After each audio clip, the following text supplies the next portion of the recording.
Atsız Astroloğun bu haftaki bölümüne hoş geldiniz. Geçtiğimiz hafta burçlara bir giriş yapmıştık. Burçlar nedir?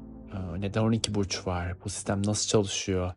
Burçlar neden oldukları şeyler? Bunları konuşmuştuk. Gece gücü ve gündüz gücünü konuşmuştuk. Yılı işte dörde bölen bu iki gücün nasıl çalıştığını, işte ekinoksları, gün dönümlerini ve bunların nasıl 12 burcu oluşturduğunu konuşmuştuk. Ve her ayın bir bölümünü bir burcu konuşacağımızı söylemiştik. Şimdi bu hafta da Koç burcuyla başlıyoruz. Yine geçen bölümde burçların bahar ekinoksunda başlamasının rastgele bir seçim olmadığını, işte bunun felsefi açıdan en dürüst başlangıç noktası olduğunu tespit etmiştik. Neden? Çünkü gündüz gücüyle gece gücü işte ekinokslarda bir denge içerisinde ve bahar ekinoksunda bu döngü bu döngünün tüm ağırlığı işte ışığa, ortaya çıkmaya, farklılaşmamış zeminden, kolektif zeminden dışarı doğru çıkan bir forma doğru evriliyor. İşte bu Koç burcu. Bugün bugünkü amacım işte bu an, şu andaki Koç vaktini sadece bir sembol olarak değil, yani bir arketipi, bu hissedilen bir deneyim olarak, psikolojik bir gerçeklik olarak bu fazı konuşmak. İşte dünyada var olmanın spesifik bir türü olarak bu deneyimi takip edeceğiz beraber. Şimdi koçu en basit haliyle işte bir tohumu çimlenmeye iten güç olarak düşünebiliriz. Tohum potansiyelin en saf hali, işte olabileceği her şey içinde kodlanmış bir halde. Çimlenme böyle nazik bir açılma değil, bir kırılma. İşte kabuk parçalanıyor. İşte iç kısım seçilmemiş, yani kendi isteğiyle seçilmemiş ama sanki böyle mecbur kalınmış bir yöne doğru dışarı itiliyor. Ve koşullar artık belirli bir eşiği geçtikten sonra bir pazarlık oluyor. Yani bu yaşanacak, bu çimlenme yaşanacak. Bu işte görünür harekete dönüşen gündüz gücü kendini gösteriyor işte ilk kez. Burada bu aşamada daha gündüz gücü bahar ekinoksunda işte koç vaktinde gece gücünü zar zor yeniyor daha. Daha hani zafer kazanarak ya da işte kolaylıkla kesinlikle yenerek değil, böyle barely zar zor yaşanıyor bu. Gece gücü hala orada. Kolektif hala orada. Aşağıdan çekiyor hala ve o kadar önemli ki hala bu deneyimi yaşayan kişi, yani koç fazındayken başka hiçbir burcun gerektirmediği bir yoğunlukta bilinçli egosunu, yaşama iradesini fırlatmak zorunda, yani beslemek zorunda. Bu burcun meşgul olduğu süreç mümkün olan en özel terimlerle olmak. Dünyada özel bir benlik olarak var olmanın birincil ve indirgenemez eylemi, yani en temel eylem var olmak için. Burada bir ilişki içerisinde olmak değil, daha büyük bir şeye doğru olmak değil, bir topluluğa katkı olarak var olmak değil, bir benliğin var olmasının ilk zorunlu, neredeyse hayvansal bir gerekliliği, gerçeği. Koç bir ateş burcu, öncü bir ateş burcu. İşte başka bir ateş burcu mesela işte aslandaki sürdürülebilir yaratıcı ateşten ziyade burada işte başlatan ateş. Bir işte kibritin çakılması gibi düşünebiliriz. İşte ya da patlamada ortaya çıkan enerji işte ne tutuşacak, yani bu işte kibriti yaktığımızda tutuşacak bilmiyoruz işte. Bir patlamada ne olacağını bilmiyoruz. Eee, Vücudun işte burçlar vücudun bazı kısımlarını yönetirler ya da işte onları temsil ederler. Koç'ta bu baş oluyor ve çok ilginç. Yani dünyaya da hani doğduğumuz zaman bile kafamızla başlıyoruz hayata. Doğumumuz. Yani koçlar da sanki hayatlarının geri kalanında işlere böyle aşağı yukarı böyle giriyorlar. Yani kafayla bodoslama, işte bu balıklamanın İngilizcesi head first'tür. İşte kafa önde bir şekilde. Sanki vücudun geri kalanı yetişmeye çalışıyor hani kararlara ve aksiyonlara. Hep Dane Rudyard'ı konuşuyoruz. Bugün de işte onun Hayatın Nabzı diye bir metninden çok faydalanıyorum. Onun bu döngünün yani burç döngüsünün bu evresinin ne ürettiğine dair bir psikolojik imge sunuyor. O da ergenlik diyor. Bu ergenlik fazı diyor Koç için. İşte ergenlikten önce çocuğun kişiliği hala işte kuşatıcı matrisler, kalıplar içinde. İşte ana rahmi, ondan sonra işte güvenliğiyle aile var. İşte her iki durumda da çocuk doğum öncesi bir fazda, yani yaşam öncesi bir fazda. Kolektif doğa tarafından sarmalanmış bir halde ve henüz gerçekten ayrı değil, ayrı bir birey değil. Ve sonra ergenliğin kendisi olan o gerçek ortaya çıkış anı geliyor. Bir insanın kendisini oluşturan dünyadan gerçekten farklı bir şey olarak ilk kez doğuşu yaşanıyor. Burada alan talep etmek var, işte mevcudiyetini iddia etmek var, var olduğunu kanıtlamak için acil bir zorunluluk var. İşte ergen arzuyla ileri atılıyor ve ama en ufak bir yarada hızlı geri çekiliyor. İşte bu cesaret hem cüretkar bir cesaret hem de beceriksiz bir cesaret. Duygusal olarak kafası karışık ama döngüdeki başka hiçbir burcun olmadığı kadar şiddetli bir canlılık var aynı zamanda. Koç tipi işte bu yüzden böyle olgunlaşmamış olduğu için değil, döngünün bu evresine atanan deneyimi yaşadıkları için, yani bir benlik olma yolunda işte çaba gerektiren, asla bitmeyen bir süreçte oldukları için oldukları gibiler. İşte o küçük bir çocuk enerjisi, sana ihtiyacım yok maskesinin arkasında en derin korkusu aslında yalnız bırakılmak olan şaşırtıcı derecede hassas bir insan var. Tüm bu güç gösterisi her zaman gösteri bittiğinde, işte toz dindiğinde, hiçbir parça kalmadığında ne olacak şimdi diye bir gizli bir dehşet var içeride. Koç'un iç mantığı şu: neysem o olmak istiyorum diyen bir işte ego enerjisi, ama henüz olabileceği şey değil ve iradesi gerçek ve güçlü bir irade olsa da henüz dengelenmemiş. Koç o anda her ne istiyorsa bu acil bir şey, ama yarın tamamen başka bir şey isteyebilir. Bu burada bir derinlik olmadığı için değil, isteme eylemini gerçekleştiren benlik hala oluşum sürecinde olduğu için. Koç'un öncü içgüdüsü temelinde izlenmiş bir korku.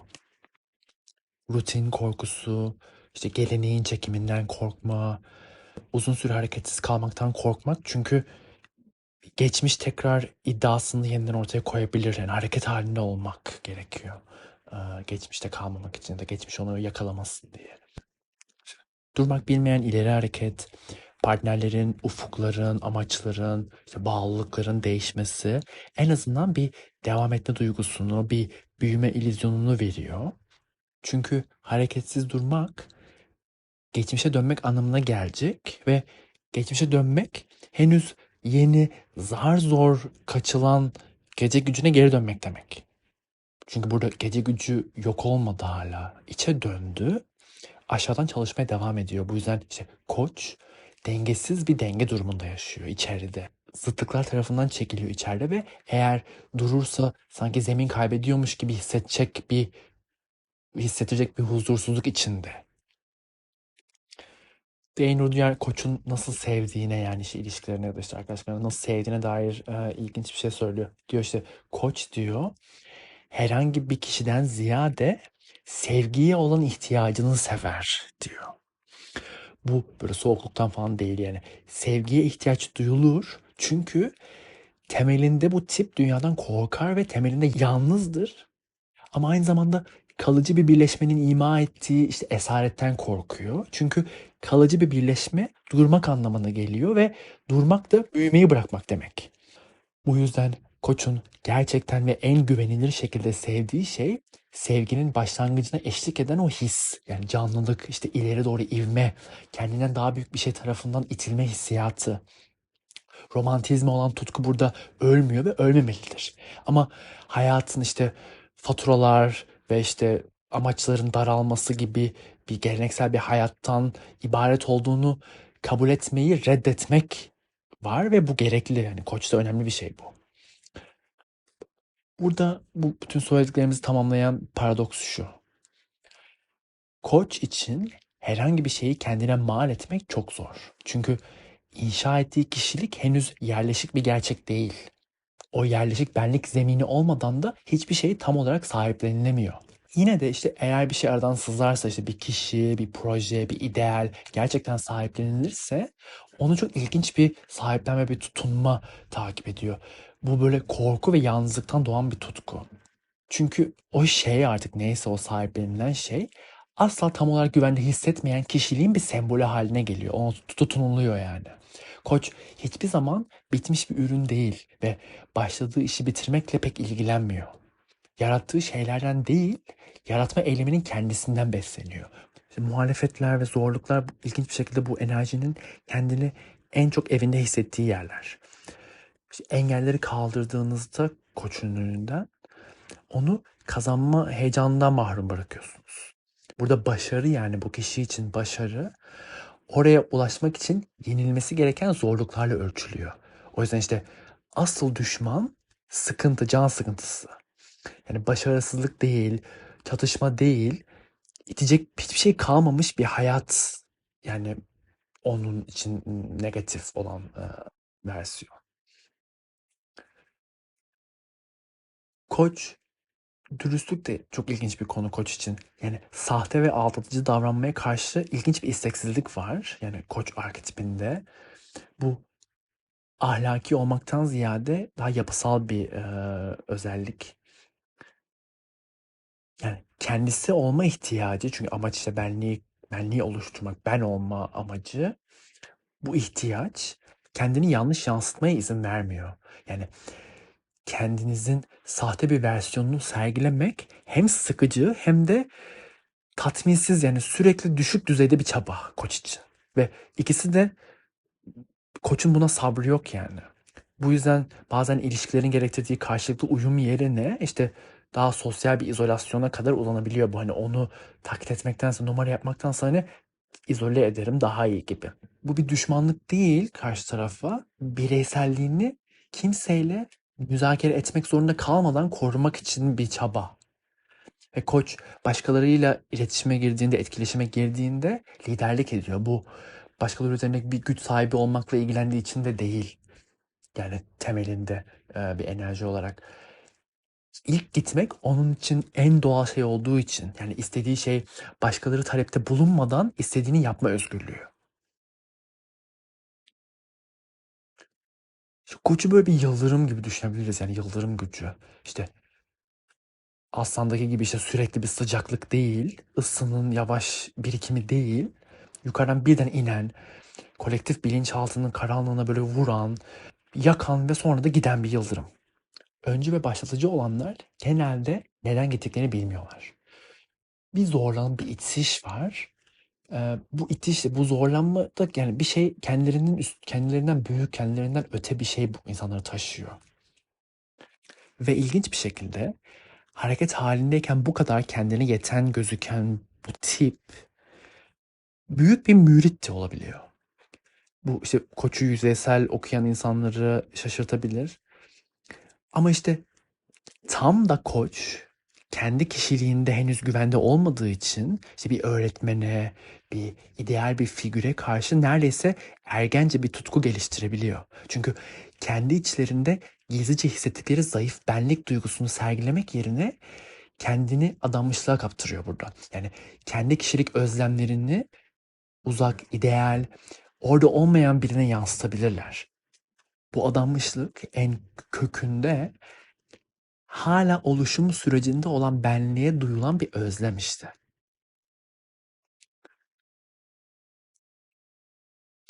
Rudyard şey diyor, koç diyor sadece eylemle meşgul değil diyor. Aynı zamanda diyor bir aktör diyor. Rol yapar diyor. Ve hani repliklerini ama bunu bilinçli bir rol bu. Repliklerini sanki böyle görünmez bir oyun yazarı yazıyormuş gibi. O hissiyatı sever diyor.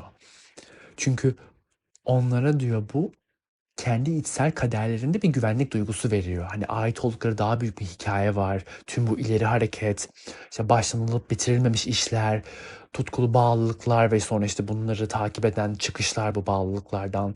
Bunların arkasında bir anlam var hani gibi. Bir senaryo var ve onu takip ediyorlar gibi bir duygu. Yani koçta kişilik henüz eylemden tam olarak ayrılmamış bir halde. Yani ne yapıyorsan olsun. Eylem yoluyla var oluyorsun. Burada benliğe giden yol düşünülerek bulunamıyor. Hareket edilerek bulunabiliyor. Burçların psikolojik astrolojide işte bir tersi, yani her zaman bir karşıtlığı var tabii ki burcun. İşte gölgesi dediğimiz işte terazi burcu. Orada şeyi dinliyordum bu bölüm için hazırlık yaparken. Aaron Sullivan var. Çok çok iyi bir astrolog. Onun koçla ilgili bir konuşmasını dinliyordum. Şey diyor. Bu diyor mekanik bir kutuplaşma değil diyor. İşte koçla terazi aksını, bu işte koçun gölgesi olan terazi ile olan ilişkisini konuşurken. Bu diyor mekanik bir kutuplaşma değil diyor. Tüm o dışa dönüklüğe, tüm o öncülüğe, toprağı yarma, işte sadece birinci olma ihtiyacı, bu yönelim denge talep eden terazi felsefesi tarafından destekleniyor. Koçun öncü ruhunun bir yerlerinde, yani temelinde huzur ve uyum arzusu var. Ve terazi işte sadece kutuplaşmayı değil, aynı zamanda insanın kendisini daha nazik bir formda, işte bu terazi daha nazik bir form, daha nazik bir formda yansıyan versiyonunu görme fırsatını sağlıyor bu kutuplaşma. Koçun bir partnerde ihtiyacı olan şey, kendisi muhtaç olmadan gerçek bir denge ve işte geri bildirim veren, yüksek enerjiyi boğmak yerine canlandıran, egonun ihtiyaç duyduğu o aynayı onunla rekabet etmeden sunan birisi. Aaron Sullivan şeyi de vurguluyor. Diyor işte koç kişisinin içinde diyor nihayetinde mükemmel bir partner var aslında. Terazi niteliği sadece başka biriyle olan ilişkide bulduğunuz bir şey değil. Kendi içinizde saptanabilir bir şey. Zaten size ait olan, bulunmayı bekleyen bir denge ve nezaket kapasitesi.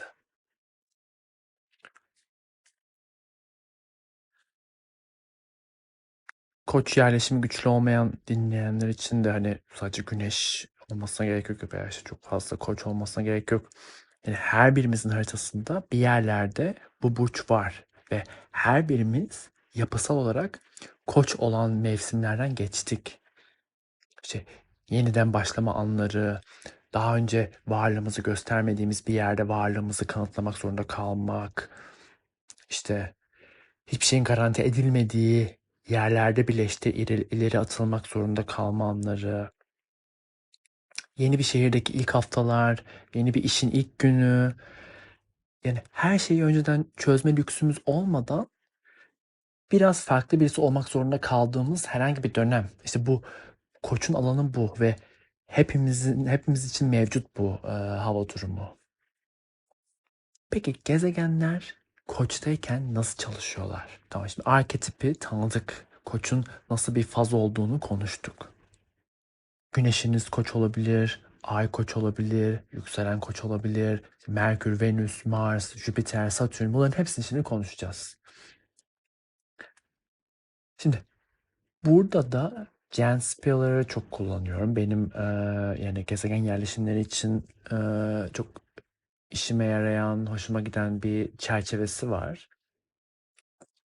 O her yerleşime bir sabit bir karakter tanımı olarak değil de hani bu enerji neyi öğreniyor? İşte kendine karşı çalıştığında neye benziyor ve kendine karşı çalışmadığında neler mümkün? Bunları bu şekilde bakıyor olaya. İşte bu enerji ne için? Ve şunu unutmayın, hiçbirimiz her zaman herhangi bir yerleşimin tamamen bilinçli, tamamen bütünleşmiş tarafında değiliz. İşte daha az gelişmiş ifade de bir başarısızlık belirtisi değil. O da bir işte başlangıç noktası gibi bakabiliriz. İşte ne kadar ona dürüstçe işte yargılamadan bakabilirsek o kadar açık hale geliyoruz işte bir şeylerin değişmesine, daha iyi bir şekilde kullanmamıza. Koç için düşünürsek şimdi genel bakış anlarsınız zaten hani gezegen baktıkça. Şöyle bir trend var Koç'ta. Koç'taki herhangi bir gezegen kendisine doğal gelenden, belki Mars dışında, kendisine doğal gelenden daha kararlı, daha hızlı ve daha ego odaklı bir şekilde çalışacak. İşte bu durum doğal eğilimleri atılganlığın tersi yönde olan gezegenler için, işte mesela işte Ay olabilir, Venüs olabilir. Onlar için ayrı bir gerilim yaratıyor ve Koç'taki gezegenler böyle spesifik bir modelleri var. Bu da başlangıçta yüksek enerji, sonra uzun süreli çatışmayı sürdürmekte zorluk. Yani tarzları genelde bu. Koç'un gezegenlerin Koç'taki çalışma prensipleri. Yani genel tarz işte burada güçlü ve sürdürülebilir bir saldırı yapmak yerine sık sık ve hafifçe vurmak gibi. Yani enerji seviyesi çok yüksekse aynı etkiyi yaratabilir tabii ki. Ama çalışma prensibi böyle diye düşünebiliriz kolaylık olsun diye. Şimdi Güneş'i konuşalım. Güneş Koç'sa ben yine James Clear'ın bakış açısından şeyi çok seviyorum. İşte şey gibi düşünüyor. Güneşin ya da gezegenler için genel olarak. Güneşin işte her burçta bir hakkı var. Bir şekilde davranmaya hakkı var. İşte e, bu Güneşin Koç'taki hakkı işte protokolü, zamanlamayı, başkalarının onayını beklemeden hareket etme, özür dilemeden ifade etme hakkı kendine. Bu öz farkındalık olmadan çalıştığında kasıtsız bir dominasyona, işte başkalarının size ilk sıraya koyması konusunda bir ısrara, yabancılaşma yaratan bir aceleciliğe yol açabilir. İşte başkaları size coşkuyla yanıt vermek yerine karşı geldiğinde güven kaybı oluşabilir mesela. Nasıl olabilir böyle bir şey diye. Burada istenilen şey aslında aynı bağımsız ruhu bir talep olarak değil de bir ilham kaynağı olarak kullanmak. Koç güneş için bu mümkün. Çünkü buradaki doğal cesaret ve hız etkilerinin temel bir farkındalığıyla sergilendiğinde yakındaki insanlarda bir şeyler uyandırabilir. İşte yabancılaştırmak yerine koçu sevdiren o coşku. İşte bu mesela başkalarına kendilerini kanıtlama ilhamı veren bir atılganlık olabilir. İşte girdiğimiz odaları enerjik bir şekilde bırakan bir çıkış sağlayabilir. Ay Koç'tayken çok işte biraz bahsettik.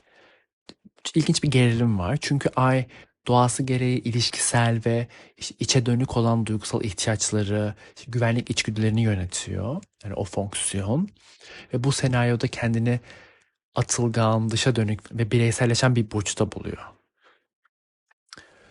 Çoğunlukla ortaya çıkan şey gerçek bir atılganlıktan ziyade geri çekilme yoluyla kontrol arama şeklinde ilginç bir model. İşte bağımsızlığa mal olacağı korkusuyla duygusal ihtiyaçları ifade etmekten kaçınmak ve sonra yine de domine edilmiş hissetmek. Burada duygular o kadar derine bastırılabilir ki başkaları onların varlığını bile bilmez. Yani ilişkide olduğumuz kişiler, arkadaşlar işte ya da herhangi birisi. Ve sonra bu başkaları ifade edilmemiş durumlara karşı duyarsız kaldığında da ihlal edilmiş hissedilebiliyor. Koç ay bunu keşfederse eğer bir çıkış yolu var. Bu yerleşimin her şey getirdiği o başlatıcı cesareti duygusal yakınlığa da getirmek bu. Ders işte yakın hissetme ihtiyacını gerçekten başlatmak. Çünkü koçun gücü bu, başlatmak. Burada ay buradayken de işte yakın hissetme ihtiyacını başlatmak. Duygusal ihtiyaçları başlatmak ve bunları almak için aksiyona geçmek. Ve bunları kabul etmekten geliyor bu. Duygusal ihtiyaçlarım var ve ben bunları alacağım diye gitmek. Gerçekten istediği herhangi bir şey getireceği o doğrudanlığı, atılganlığı başkalarına doğru hareket etmek, yani ihtiyaçlar için, duygusal ihtiyaçlar için hareket etmek. Bunu yaptığında durumu bir duvarın arkasından kontrol etmek yerine duygularını ve ihtiyaçlarını ortaya koyduğunda başkalarından gelen tepki genelde sıcaklık ve destek oluyor. Çünkü koçun kırılganlığı çok gerçek bir şey ve yani eğer koç kırılganlık sunuyorsa bu anlaşılıyor genelde değerli bir şey olduğu. Şimdi Merkür'e geçelim. Şu anda dinlediğiniz kişi bir Koç Merkür.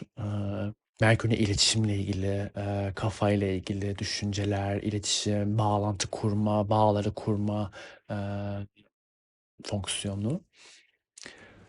Koç'taki Merkür, burcun hızını ve yine doğrudanlığını iletişim yoluyla kullanıyor işte. İşte daha az bilinçli ifadesinde, işte daha düşük versiyonunda, senaryosunda mesajın ulaşma şansı bile olmadan dinleyiciyi uzaklaştıran, böyle saldırgan veya otoriter, işte meydan okuyan bir ton olarak yansıyabilir. Ama eğer dikkat kelimelerin konuşulan kişi üzerindeki gerçek etkisine kaydığında sadece teslimata değil, delivery'e, yani işte söylenen şeyin biraz da karşı tarafın nasıl algıladığına dair bir merak olduğunda o kavgacı olan telaş ya da işte bazen kavgacı olarak anlaşılan aslında telaş olan şey açıklık veya işte o e, karşı taraf için canlandırıcı ve uyarıcı bir hale geliyor. Pozitif bir hale geliyor. Bu kime konuştuğunu bildiğinde Zodyak'taki en ilham verici seslerden bir tanesi. Ve aksi takdirde engel olan karşı taraf o dövüş içgüdüsü ya da kişiye engel olan dövüş içgüdüsü bu farkındalıkla birlikte böyle yaratıcı ve enerji veren bir etkileşime dönüşebiliyor. Venüs Koç'tayken yine Ay gibi ilginç bir yerleşim. Çünkü Venüs işte sosyal uyum, gerçek bağlantılar, temas zevkini istiyor ve Koç'un kendini kanıtlama dürtüsüyle bir zıtlık içerisinde. İşte mesela Venüs, işte terazinin Koç'un zıt burcu olan terazinin yöneticisi öyle düşünün. Venüs ve Mars işte Koç'unki de Mars. Öz farkındalık olmadan çalıştığı modda işte geçici ittifaklar, sürdürülebilir bir yakınlık olmadan işte ilişkisel zaferler yani. Anı kazanan ama sonunda yalnız kalan bir bağımsızlık. Kişinin ilişki kurma yeteneğine dair bir güven kaybına yol açan, yakınlığı sürdürme konusunda bir isteksizlik. Koç'taki Venüs gerçekten çalıştığında şuna dönüşebilir ama. Bir tür sosyal öncü, bir odada inisiyatif alan, başkalarını sanki bu kişinin itişi olmasaydı bulamayacakları bağlantılara yönlendiren. Sosyal durumlarda öyle bir liderlik ki bu, işte etrafındakilerin değerini azaltmak yerine onların değerlerini onaylayan bir liderlik.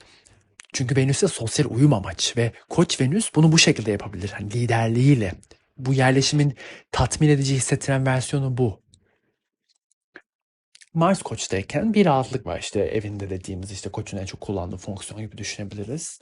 Burada doğal ve zorlanmamış bir atılganlık, fiziksel enerji, üretilmesi gerekmeyen bir inisiyatif kalitesi var. Çok doğal geliyor. Bu rahatlığın gölgesinde çalışan şey de işte düşüncesiz ve kırıcı ifade. Herkes kendi başının çaresine bakıyor varsayımı. Ee, Asıl ihtiyaç olan şey kabulken bunu kaybettiren bir düşüncesizlik aksiyonlarda.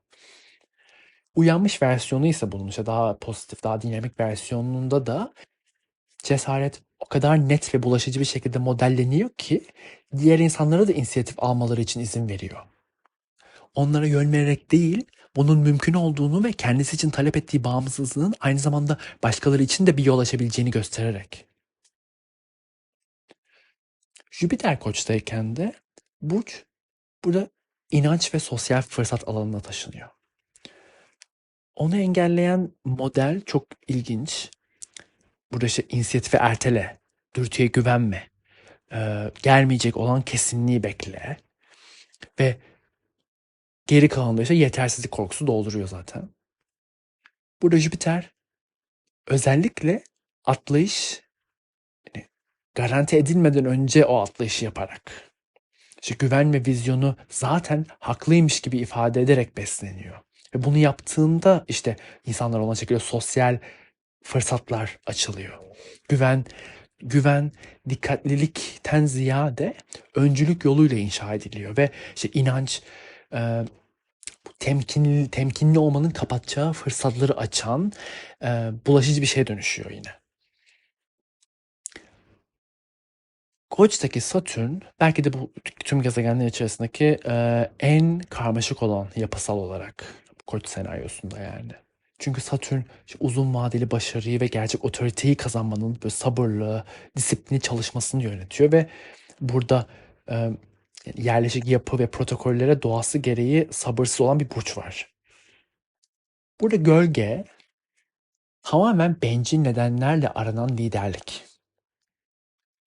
Buna da yanıt dünyadan engeller ve hayal kırıklıkları olarak gelmeye eğilimli. Yavaş çalışmaya direnen o tezcanlılık alanı daraltıyor.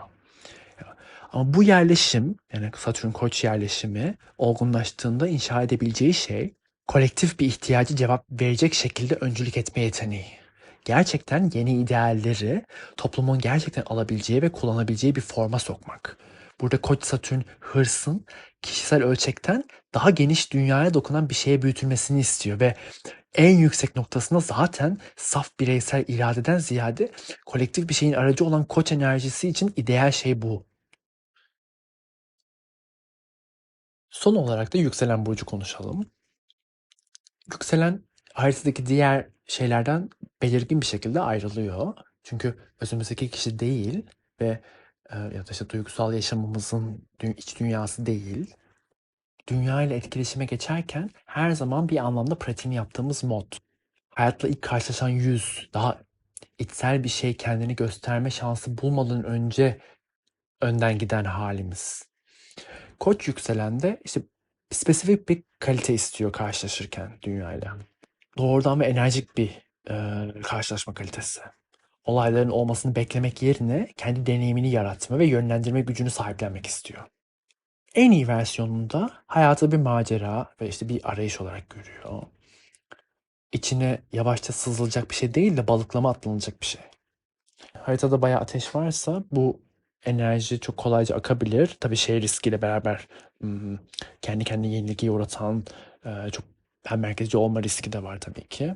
Eğer diğer yerleşimler daha temkinli, daha çekingen bir doğaya işaret ediyorlarsa bu nitelikleri, bu koç niteliklerini geliştirmek ve sahiplenmek daha bilinçli bir çalışma gerektiriyor. Koç yükselenin ifadesi tamamen reddedildiğinde kişi işte atılganlığın tehlikeli olduğunu, cesaretin cezalandırılacağını falan inanmışsa kendisi tarafından, çevresine, ailesi tarafından öğretilmiş olabilir böyle. Biriken şey sonunda kendini işte bir yerlerden bir hayal kırıklığı olarak çıkarabilir, gösterebilir. Koç yükseldiği için terazi alçalan burç oluyor. İşte zıt burcu. Burada işte başkasının bakış açısını dikkate almak, başkalarının varlığına karşı bir nebze işte zarif bir uyuma davet ediliyor kişi. Bu kutupluluk çok ilginç çünkü yani tümü öyle ki tüm akslar keza öyle. Eğer kişi iki uç arasında seçim yapmak zorundaysa işte terazide işte barışı korumak veya başkalarının gereksinimlerine uyum sağlamak adına kendini tutmak yerine muhtemelen kendini kanıtlama ve cüretkar olma tarafında hata yapması daha bilgece olabilir. Çünkü önce güç bulunmalı. Bir kez gerçekten kendi olma cesareti özgürleştiğinde bu bir işte performanstan ziyade gerçeklik olduğunda o zaman işte terazinin zerafeti, işte öngörüsü, başkasına karşı nezaket nitelikleri bunlar kendini baskılamaya kılıf olmadan bütünleştirilebilir. Yani benliğe dahil edilebilir. Bu niteliklerin eninde sonunda gelmesi gerekiyor. Ama benlik tesis edildikten sonra gelirler. Onun yerine değil. Kapanış için de şunları söylemek istiyorum. Koç, insanın işte gelişim döngüsünde kişiliğin şafağı fazla gibi düşünebiliriz. İşte ışığın doğu ufkunda gözükmeye başladığı, gündüz aleminin uyandığı an. Ama yine de batıda hala karanlık var. Gece gücü hala çekiyor ve yani ruhun geniş bölgelerinde hala etkin. Ama şafağı mümkün kılan koşul da bu. Karanlık hala orada olmasaydı ışığın yeneceği bir şey olmazdı. Ve yenilecek bir şey olmadan da ortaya çıkış olmazdı. Yani sadece devamlılık olurdu. Bu deneyimi yaşayan kişi aynı zamanda her zaman bir aktör dedik. İşte roller oynayan, işte büyük görünmez bir yazarın repliklerini okuyan, başka bir yerden yönetilme hissini seven bir kişi. Çünkü bu huzursuz, sürekli oluşum halindeki egoya ihtiyaç duyduğu şeyi veriyor. Ait olduğu daha büyük bir hikaye var duygusu. Tüm o işte hareketlerin, bitirilmemiş işlerin arkasında, işte bağlanmaların ve işte ayrılıkların, bitişlerin arkasında kişiliğin tam olarak kavrayamadığı henüz ve belki de bu döngüde tam olarak kavrayamayacağı, yine de onu ileri iten bir anlam var duygusu belki de bu. İşte yıldırım düşmesi dedik, ergenlik dedik, tohum çimleniyor, Matrix'ten uyanıyoruz. Dehşet var, coşku var, kendine ait olmayan bir dünyada bir benlik olduğunu, bir kişi olduğunun keşfi Koç. Bu keşifte ne yapacağını öğrenmek için Koç bütün bir ömrünü harcayacak.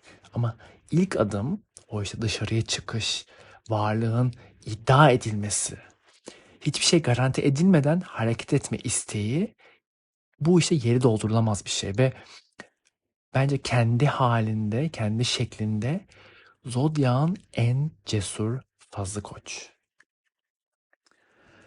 Bu haftalık bu kadar. Buraya kadar dinlediyseniz çok teşekkür ederim. Haftaya görüşmek üzere. Bay bay.